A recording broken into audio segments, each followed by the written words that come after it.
Dear students, strength of material का first chapter जिसमें हम कंपोजिट सेक्शन के बारे में पढ़ रहे थे, उसके सूत्र भी हमने पता कर लिए हैं, जान लिए हैं, समझ लिए हैं। और अब हम इसके न्यूमेरिकल कर रहे हैं। कंपोजिट सेक्शन, ये कोई डायग्राम दिया हुआ है। इसमें इस्पात की एक छड़ है और पीतल की ब्रास की दो छड़ें हैं। इस पर एक साथ 50 किलो न्यूटन का एक भार लगा हुआ है। इन तीनों छड़ों ने मिलकर 50 किलो न्यूटन के एक भार को उठा रखा है। तो ये छड़ें हैं, ये ब्रास की मान रहे हैं हम, और ये जो स्टील की छड़ है।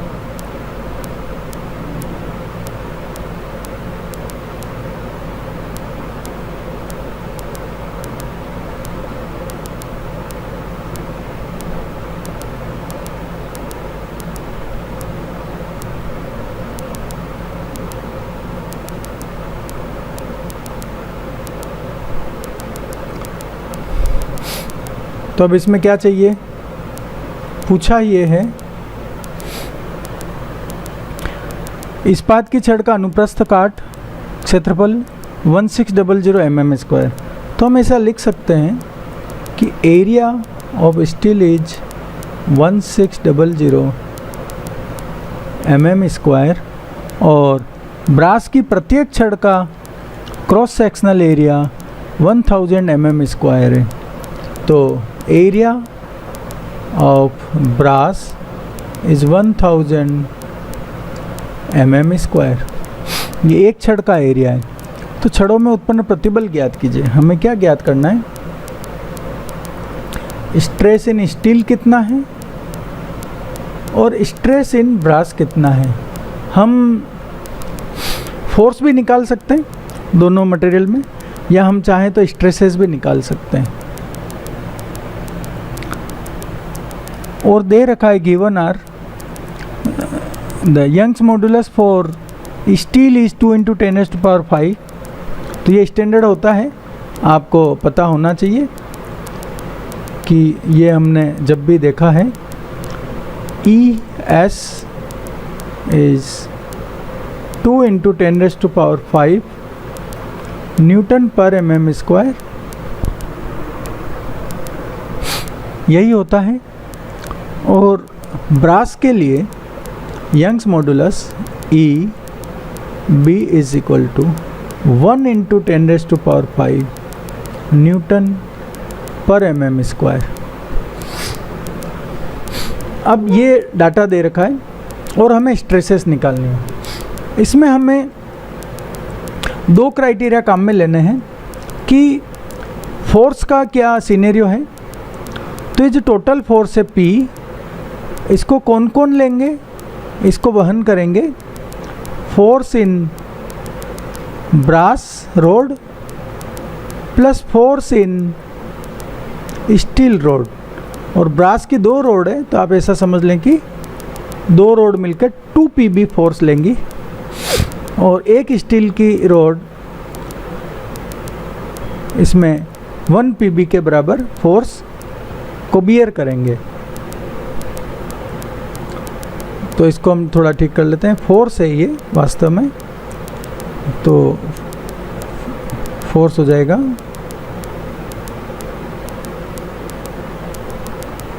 This is capital P and S। तो ये आपकी पहली इक्वेशन कहलाती है, जो कि कंपोजिट सेक्शन में फोर्स के बारे में बताती है। और दूसरी इक्वेशन है डेल्टा की। डेल्टा मतलब टोटल एलोंगेशन। तो क्योंकि ये दोनों ऊपर से एक दृढ़ आधार से जुड़ी हुई है और इनके ऊपर एक कॉलर लगा हुआ है, तो इनों में डिफ्लेक्शन बराबर होगा, ये मानना पड़ेगा। लंबाई में वृद्धियाँ बराबर होंगी। अगर हम नहीं मानेंगे तो ये इस साम्यावस्था में नहीं रहेगा, ये टेढ़ा हो जाएगा और ये कोलैप्स हो जाएगा। और उस तरह का अध्ययन हम अभी यहाँ पर नहीं कर रहे हैं। तो हमने ये माना है कि ब्रास की छड़ का लंबाई में परिवर्तन और स्टील की छड़ में लंबाई में परिवर्तन बराबर है, जो टोटल डेल्टा है वो ब्रास में चाहे स्टील में दोनों में परिवर्तन सेम है। ये जो डेल्टा है ये विकृति नहीं है, ये एलोंगेशन है, लंबाई में परिवर्तन है। तो ये इक्वेशन हमने बनाई फोर्स की, ये बनाई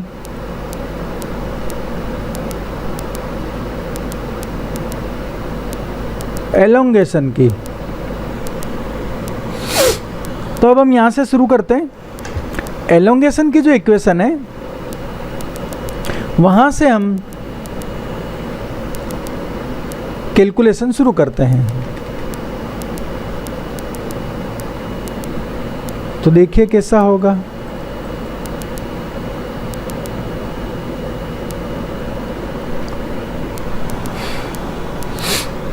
क्योंकि ये दो हैं छड़,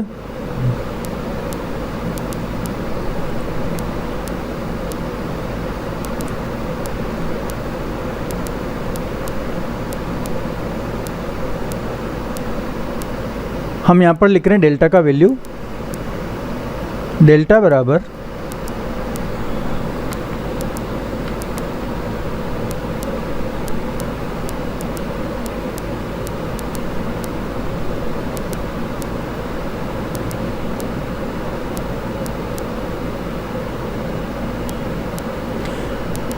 डेल्टा बी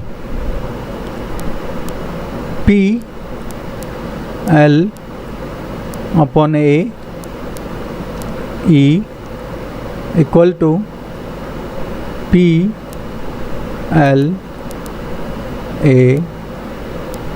पहला हम ब्रास का मान रहे हैं तो इनके सब्सक्रिप्शन में ब्रास लिख दीजिए, और ये स्टील है तो इनके सब्सक्रिप्शन में स्टील आ जाएगा।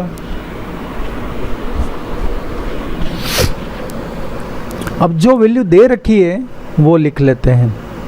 क्या दे रखी है सारा देखिए, जो वैल्यू जो यूनिट ई में काम में ली गई है वो यूनिट हमें पूरे न्यूमेरिकल की या सारे डाटा की ले लेनी चाहिए, क्योंकि ई को चेंज करना एक अलग टिपिकल जॉब है। जिसमें ई दे रखा है उसी यूनिट में हमें दूसरा सब लेकर आंसर भी उसी यूनिट में निकालना चाहिए। तो अभी जो यूनिट है ई की वो है न्यूटन और एमएम। तो हम सारे फोर्सेस न्यूटन में लेते हैं, ठीक है।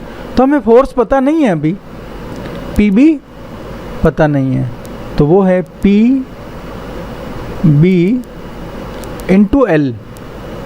तो ब्रास का लंबाई कितना है? ब्रास का लंबाई है 200 mm divide by area. Brass का एरिया दे रखा है हमें 1000, तो एरिया हो गया 1000 mm स्क्वायर और इनटू ई। ब्रास का ई दे रखा है 1 × 10⁵ is equal to force in steel पता नहीं है। स्टील की लंबाई 300 है,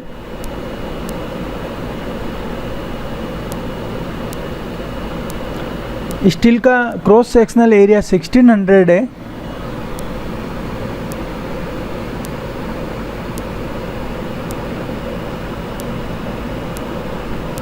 और इसका ई का मान 10⁵ 2 × 10⁵ है।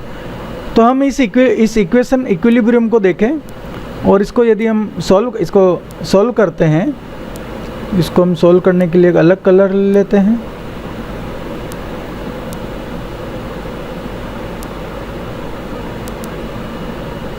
तो देखिए हमने 2 0 काटा, 10⁵, ये 2 0 जो भी है हमारे पास फोर्स इन ब्रास बराबर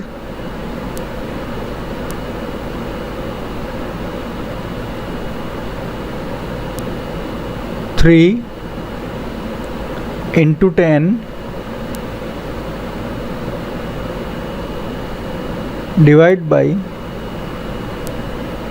2 into 2 4, 4 into 64 or 16 64 PS। ये फोर्स में एक रिलेशन आ गया हमारे पास, फोर्स की इक्वेशन में एक रिलेशन आ गया कि this PB is 30 divide by 64 PS। Delta से हमने PB निकाल लिया, तो अब हमारे पास क्या था, ये डेल्टा से निकाला है, तो फोर्स की इक्वेशन लीजिए। तो इक्वेशन फर्स्ट के लिए सॉल्व कर रहे हैं हम। इक्वेशन नंबर 1 क्या है, वो है फोर्स।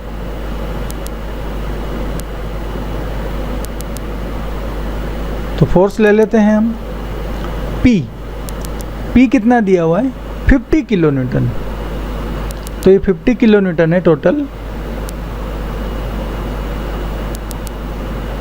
न्यूटन में हो गया। ये इक्वेशन दे रखी है। 2 PB force in B। PB तो है ही है इक्वेशन में, इक्वेशन फर्स्ट में देखिए आप, यहाँ पर ये इक्वेशन दे रखी है ना, इस इक्वेशन को सॉल्व कर रहे हैं हम। प्लस PB का मान एक तरह से PB का मान हमारे पास आ गया है। हमने जो सॉल्व किया उससे क्या हुआ, PB का वैल्यू आया, क्या आया, 2 इंटू PB।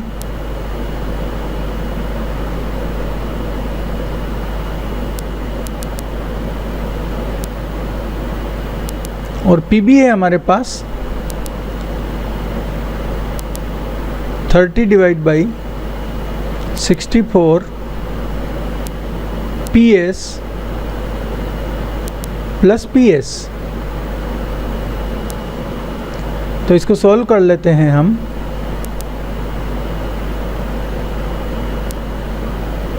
वन प्लस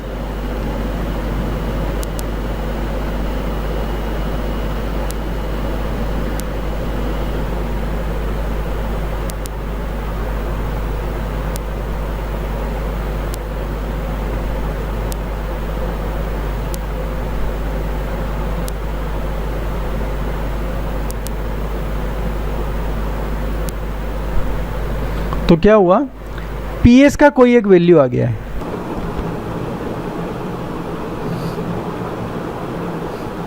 तो PS का वैल्यू आ गया है,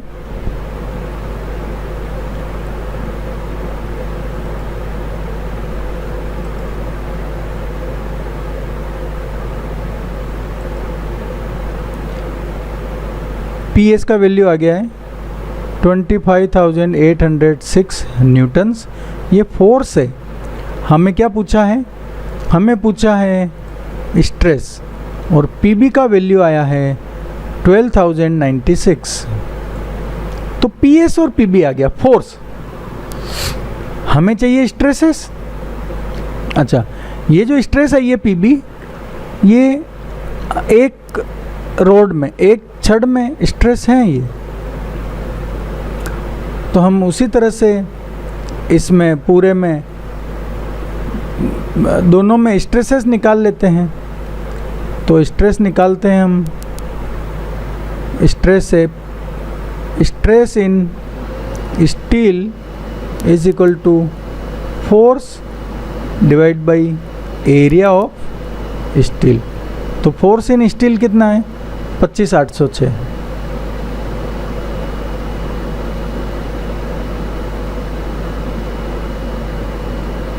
ये फोर्स है और स्टील का एरिया है। स्टील का एरिया कितना है एक छड़ का, 1600।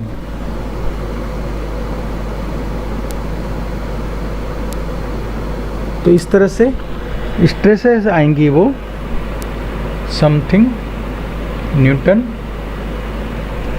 पर mm स्क्वायर में आ गया। कितना है?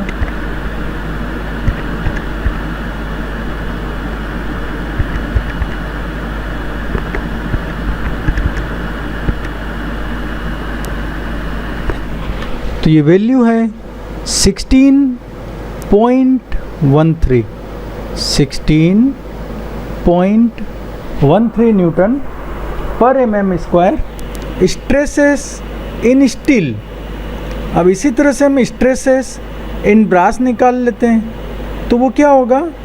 Force in brass divide by area of brass, एक छड़ का एरिया।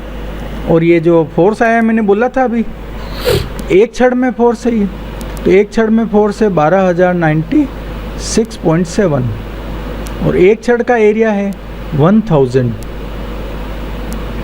तो इसमें स्ट्रेस कितनी हो गई? 12.096 न्यूटन पर mm स्क्वायर। 12.096 पर mm स्क्वायर। तो इससे क्या आ गया? ये स्ट्रेसेस आ गई। और क्या पूछा था इन्होंने, देखिए आप न्यूमेरिकल में, और इन्होंने पूछा था, हाँ पूछा तो नहीं है, लेकिन अगर डेल्टा निकालना हो तो डेल्टा आप किसी भी एक फॉर्मूले से निकाल सकते हो। कि अगर आपको डेल्टा निकालना हो तो P L स्मॉल p लिख रहा हूँ मैं, तो कैपिटल P अपॉन A हो गया है, small p PL upon E होता है। तो जो भी फॉर्मूला लेंगे आप, स्ट्रेस अगर आप, मैं लिख देता हूँ, स्ट्रेसेस इन स्टील ले रहे हो तो लेंथ ऑफ स्टील ले लो और ई ऑफ स्टील ले लो, तो डेल्टा आ जाएगा mm में। स्ट्रेसेस इन स्टील कितना है? 16.13। स्टील की लंबाई कितनी है? स्टील की लंबाई है 300 mm और स्टील का ई कितना है? 2 × 10⁵। तो इस तरह से हमने निकाल लिया डेल्टा का वैल्यू।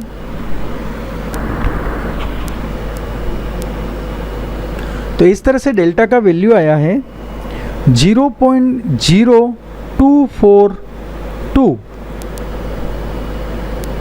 0.0242 mm।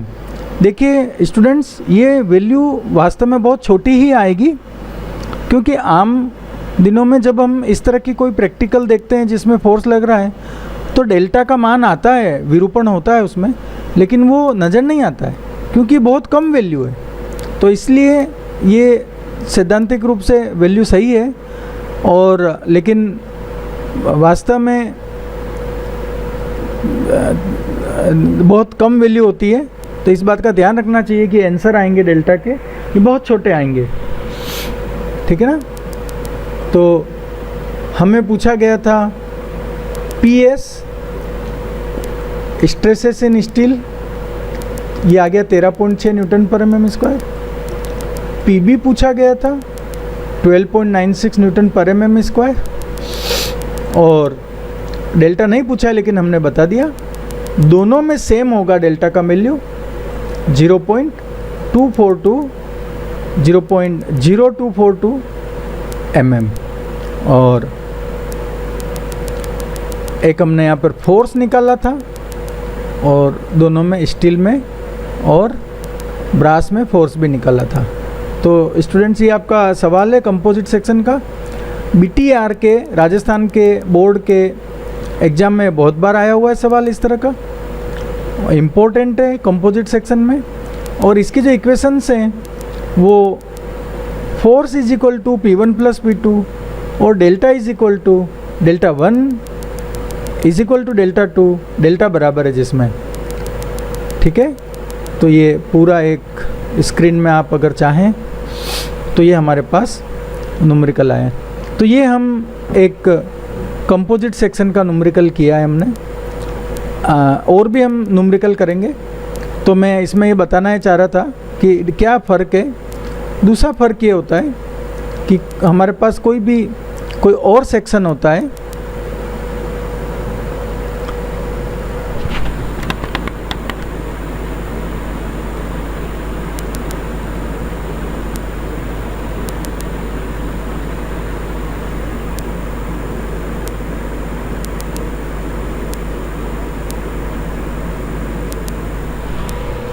इस तरह का वीडियो मैंने अपलोड किया है, जो क्षण हम ले रहे हैं उसका आप देख लीजिए, हो पाए तो मैं इसमें लिंक डाल दूंगा।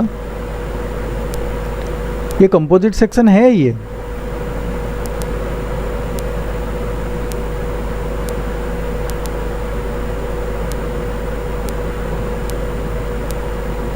लेकिन इसमें जो फोर्स लग रहा है वो इसकी लॉन्गिट्यूडनल एक्सिस में लग रहा है। प्रत्येक सेक्शन से ये फोर्स गुजर रहा है और सेम फोर्स है। तो ऐसा जब कोई सेक्शन होगा, ये सारे सीधे सीधे हैं और इसका क्रॉस सेक्शन देखेंगे तो वृत्ताकार दिखेगा। ये आपको ऐसा रेक्टेंगुलर दिख रहा है, लेकिन ये एलिवेशन है इसलिए ऐसा दिख रहा है। तो इसमें क्या केस बनता है कि सभी भागों में आपका जो बल का मान है, प्रतिबल का नहीं, बल समान होगा। प्रतिबल तो अलग अलग होगा ही होगा सेक्शन चेंज होते ही, लेकिन बल जो है वो P1 plus P2 plus P3। और इसकी तुलना आप इस सवाल में कीजिए, सभी में P1 is equal to P2 is equal to P3 is equal to P4, ये सभी बराबर होंगे। हर सेक्शन से जब ये बल पास होगा तो मान सेम होगा। बल सारे में बल में संचरण होगा सेम वैल्यू का। मैंने ये कहा था कि प्रतिबल अलग अलग हो सकता है। तो हमें इक्वेशन में क्या लिखना है, इस तरह से थोड़ा वापस करेक्शन कर रहे थे हम कि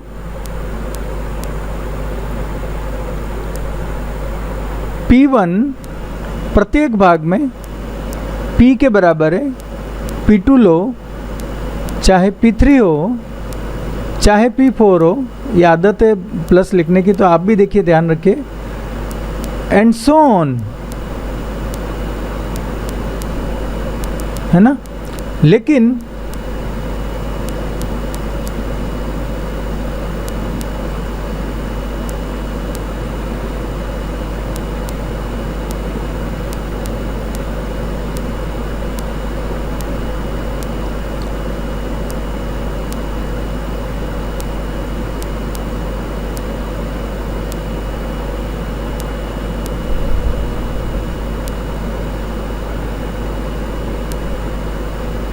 जब हम डेल्टा की इक्वेशन बनाएंगे तो total delta will be delta 1 plus delta 2 plus delta 3 plus delta 4 plus delta n। ये इक्वेशन होगी जनरल इक्वेशन। तो इन दोनों, ये जो सवाल अभी किया है इसमें था P बराबर P1 प्लस P2, इस केस में P बराबर P1 बराबर P2 बराबर P3 बराबर P4 बराबर Pn। लेकिन डेल्टा की इक्वेशन इस सवाल में थी डेल्टा बराबर delta 1 is equal to delta 2, delta 2 is equal to delta 3। लेकिन जो मैं अभी एग्जांपल बता रहा हूँ इसमें डेल्टा की इक्वेशन है delta is equal to delta 1 plus delta 2 plus delta 3 and so on.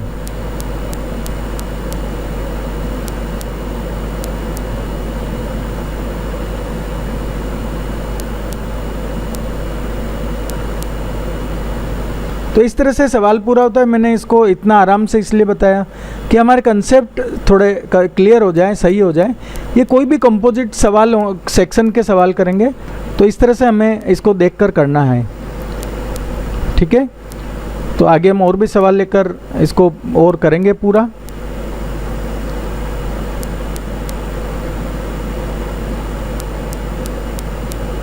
Thank you. मेरा नाम धर्मेंद्र कुमार चंगेरिया है, जीपीसी बांसवाड़ा से, सिविल विभाग, ये CE 201 और साथ ही CE ME 201 का फर्स्ट चैप्टर है स्ट्रेस एंड स्ट्रेन, और कंपोजिट सेक्शन इसमें 1.5 यूनिट नंबर है, और उनकी हम स्ट्रेस का एनालिसिस कर रहे हैं कंपोजिट सेक्शन का। Thank you.